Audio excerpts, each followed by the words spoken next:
What if Sri Lankan people think differently? Whether you are a PhD holder or homeless, politics are a tricky thing. It is not something everyone easily understands, no matter what age and academic background. Yet in Sri Lankan politics, problems are getting significant in the recent administration, and voters could not find their most burning daily issues answered. Welcome to the 1 in a Million review channel, and let's talk about things that we can see as solutions to bring their prosperity back.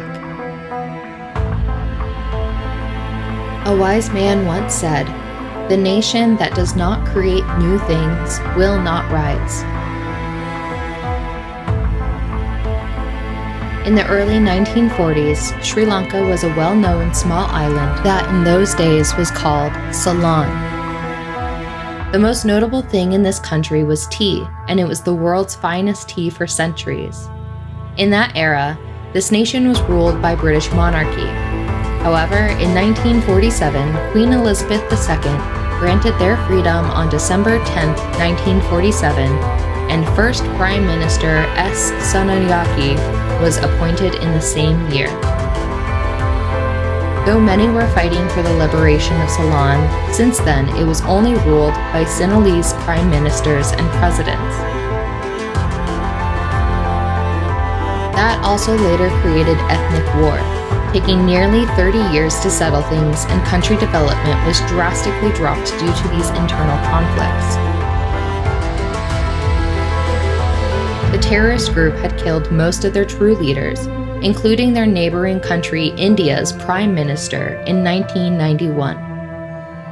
However, in late 1999, Mr. Lakshman Kadir Gamar and Mrs. Kumaranathunga had tried to end the war through a diplomatic mission and war. As a result, the United States of America was the first to ban LTTE as a terrorist organization, and subsequently, many others followed suit. In 2009, the war was successfully ended through a battle under the Mr. Mahinda Rajapaksa administration.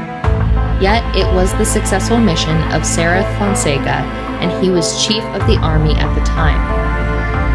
Then where are the problems of this nation? The problem began and it got more serious afterward. People thought politicians were the answer to this country since they could finish the war of 1981 to 2009. 28 years of war. However, through ending war, politicians gained more popularity and lots of freedom to engage in corruption. Number 1. Most Sri Lankan politicians are corrupt by nature.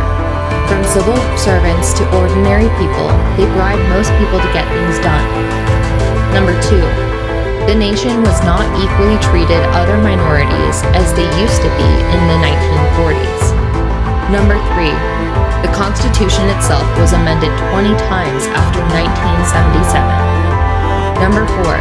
This nation's education system has not been updated for many years, and mostly their education and infrastructure are not being advanced. Number 5. Voters are not educated enough to select their member of parliament. To my mind, this is what it says, and the problems do not only depend on one person or a single institute. It is a total failure of the system that was built after 1947. Full liberation has taken place in 1971 under Mrs. Banda Ranayake's era, yet that government was either not successful, and people have given 5 out of 6 landslide wins to their opposition party. Today, they have around 79 political parties, and I'm glad if anyone comments below why 79 political parties in Sri Lanka.